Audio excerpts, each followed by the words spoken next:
Hey guys, today we're here to talk about the brand new enchantment system and some cool things you can do and the best enchants you should probably look at that have been released. So a cool little thing you can do is you can now switch your weapons between Smite, Bane, Sharp, all the new ones, all the enchants as well. And what I mean by that, so I can go over to Sharpness for example, and I can remove Smite and add Sharpness, which is a nice feature and it enables you to tack on level 7 books or the higher version books you acquire, since as you know you cannot overlap what's already there, for example, right? So if it has Smite 5, I wouldn't be able to put Smite or Sharp 5 on the, but through the system you're able to do that. And why is that so good? Well, there are a few new enchants like Titan Killer that you might want to replace Giant Slayer with. But anyway, today we're here to talk about these enchants and what ones you should pick up. First one we're looking at is Titan Killer, because it is pretty interesting. It has 2 times the bonus damage that Giant Killer has, which is pretty good. However, we have no idea how much defense mobs have, and unless we physically tested this, we have no clue which one is better.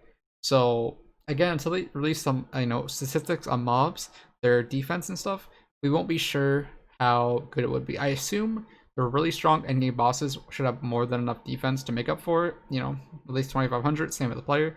Again, I don't know, we have to see, but I don't think mobs have crazy defense, so I don't know how much of a difference it would make. It does look like a cool enchant though. So besides that, there's also Thunderbolt, which I wouldn't worry about Thunderbolt at all. It might be a little better than Thunder, whatever the heck the other one is, I don't know. They're both trash. I wouldn't put it on your weapon because it's just a waste. Anyway, the 3 interesting ones are Siphon, which Siphon is decent. At level 3, it goes up to 0.4, which in comparison to Lifesteal, it goes to 0.3. So a slight difference, right? Siphon is just a little bit better, and that's how it is for most of these. But with the other 2, they are better in certain scenarios, which is something I want to talk about right now, since it is fairly important. So we have Triple Strike and Prosecute. Let's talk about Prosecute first. So Prosecute makes you deal up to 35% bonus damage on a mob, which has at least 70% life, I believe. So if it has at least 70% life and above, you will be dealing this much damage. So essentially, if you are one-tapping a mob, this is a really good enchant, since this is 35% bonus damage. That is really good. So 35% bonus damage, just basically at the start of a hit, is really good compared to Execute, which is as the mob gets lower and lower, you will deal more and more damage, which is really good. But not all mobs are insanely hard to kill these days. Like most things die really quick, right? So Execute doesn't have a cap. You deal up to 100% bonus damage, so clearly better in all scenarios where you don't one-shot. But that's just pretty cool if you ask me. So you would end up pairing Prosecute with First Strike, since you would get the most bonus damage this way.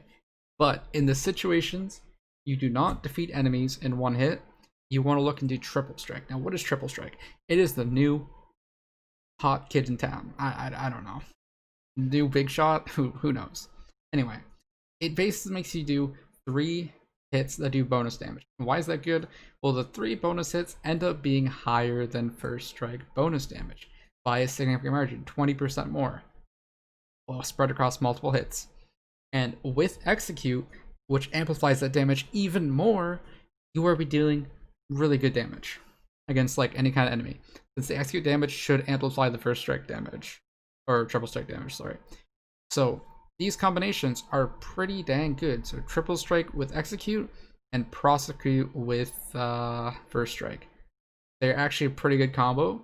And I think that's like the main thing people should look out towards, is think about switching their swords to that. Like if you are doing dungeons, make sure you pick up Triple Strike with I can't even remember what I just said, Triple Strike with Execute. And then otherwise, if you're just defeating like, I don't even know, like other garbage mobs, First Strike with Prosecute, and boom, you end up with a massive damage increase, which I think is very nice for general use.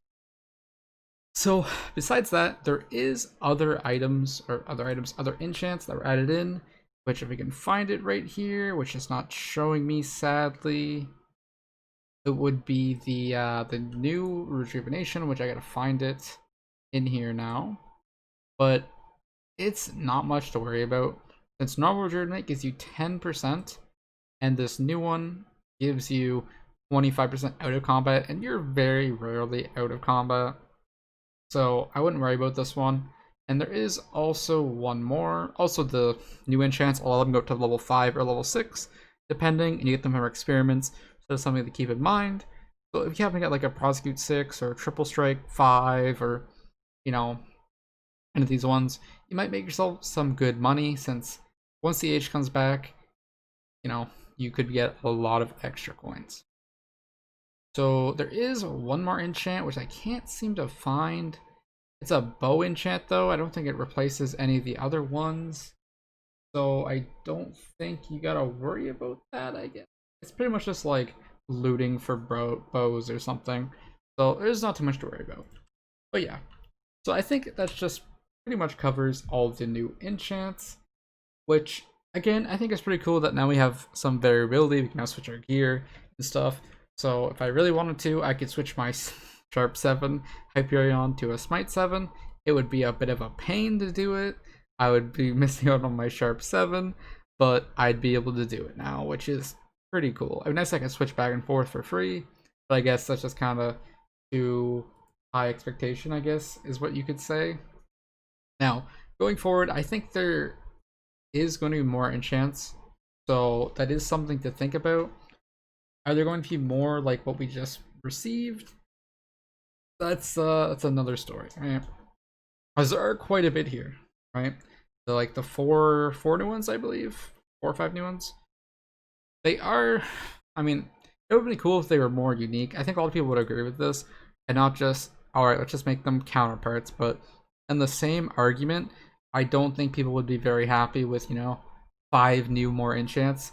But with this new enchant system, they kind of just have like a flat fee to be added on or swapped, so I don't really think it's much of an issue, I guess. I mean, I guess it's up to you at the end of the day, what you want to do with your weapon.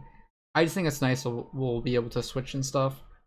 Very much for my Hyperion, so I'll probably just leave it as is though, TLDR. But yeah, you know, everyone that has Smite can eventually swap one day and vice versa. So anyway, I think I'm going on too long with this. But thank you guys for watching. If you guys enjoyed, maybe think about leaving a like on the video and subscribing. It seems like there is a lot of updates coming out soon, or at least a few more this month.